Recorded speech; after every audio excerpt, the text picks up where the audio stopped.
Kolonialisme di Sumatera adalah bentuk penjajahan dan penguasaan wilayah oleh bangsa asing, terutama kayak Belanda dan Inggris, terhadap tanah sumber daya alam dari masyarakat di Pulau Sumatera. Tujuannya untuk menguasai hasil bumi seperti tanah, lada, kopi, timah, dan hasil perkebunan lainnya, serta menjadikan masyarakat setempat sebagai tenaga kerja dalam sistem ekonomi kolonial. Hai, tau gak sih kalau misalkan eh, kolonialisme di Sumatera itu ada karena adanya Selat Malaka. Jadi, karena adanya Selat Malaka tadi, nih kalau kalian lihat nih ya, nih. Jadi kalau kalian lihat di Selat Malaka itu ada jalur perdagangan, salah satu jalur perdagangan paling penting di dunia. Nah, itu bangsa-bangsa Eropa datang ke sana. Buat apa? Ya buat berdagang lah pasti. Nah, di sini nih. Jadi karena lewat situ, akhirnya bangsa-bangsa Eropa datanglah ke daerah Sumatera. Sampai akhirnya mereka memonopoli wilayah tersebut dan eh, menjadikan wilayah tersebut menjadi jajahannya. Gitu kurang lebih. Halo, saya Alia Hanifah. Nah, jadi pada kesempatan kali ini saya akan menjelaskan dari latar belakang kolonialisme di Sumatera. Jadi, sebelum kedatangan Eropa, Sumatera ini merupakan pusat perdagangan maritim di Asia Tenggara.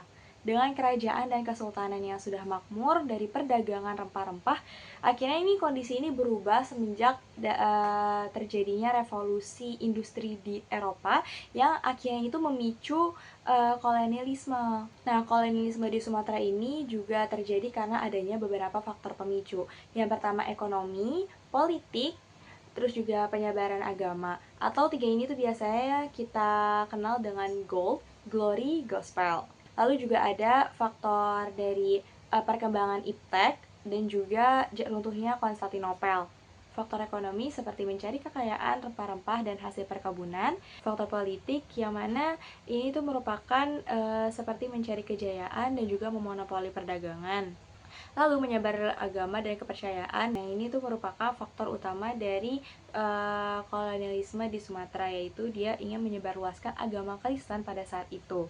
Lalu kemajuan iptek, jadi pada saat itu sudah ditemukannya kompas, teropong, dan juga sudah berkembang pesatnya ilmu pengetahuan sehingga mempermudah bangsa Eropa untuk berlayar ke wilayah timur. Lalu runtuhnya Konstantinopel. Jadi pada saat itu ada penutupan jalur Eropa Asia oleh Turki Utsmani pada tahun 1453, yang mana ini akhirnya itu mendorong bangsa Eropa untuk berlayar mencari jalur perdagangan baru.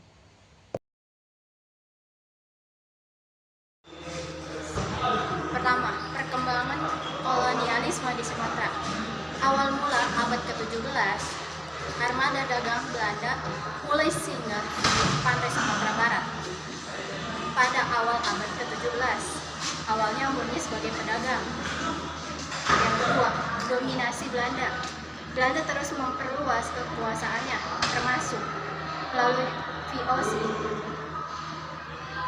hingga seluruh wilayah Sumatera, khususnya Sumatera Barat dan Sumatera Utara, berhasil dikuasai. Yang terakhir, eksploitasi sumber daya. Kolonialisme di Sumatera berfokus pada penguasaan sumber daya alam seperti emas dan kemudian komoditas perkebunan seperti kelapa sawit dan karet yang diperkenalkan kolonial untuk memperkaya negeri asal penjajah.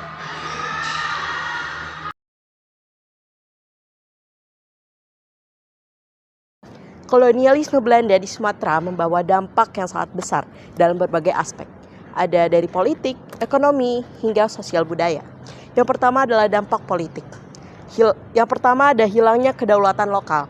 Kekuasaan raja-raja dan pemimpin adat digantikan oleh sistem pemerintahan kolonial yang terpusat. Mereka dipaksa tunduk atau diangkat sebagai pegawai pemerintah kolonial. Yang kedua ada pembagian wilayah.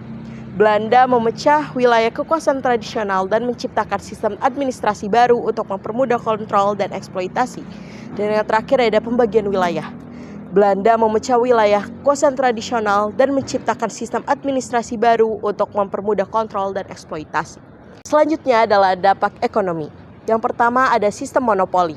Belanda memonopoli perdagangan rempah-rempah dan hasil bumi lainnya. Memaksa rakyat menanam komoditas ekspor seperti kopi, lada, dan juga karet. Yang kedua ada perekonomian perkebunan. Sumatera diubah menjadi pusat perkebunan yang besar yang dikelola oleh perusahaan Belanda, didukung oleh pembangunan infrastruktur seperti jalan rel dan kereta api. Yang terakhir adalah dampak sosial dan budaya. Yang pertama ada stratifikasi sosial. Munculnya pembagian kelas berdasarkan ras.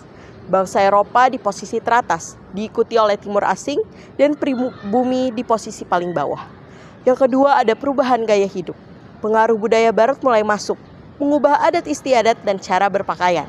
Sekolah-sekolah ala barat juga didirikan, melahirkan golongan terpelajar yang nantinya menjadi pelopor pergerakan nasional. Yang terakhir adalah penyebaran agama.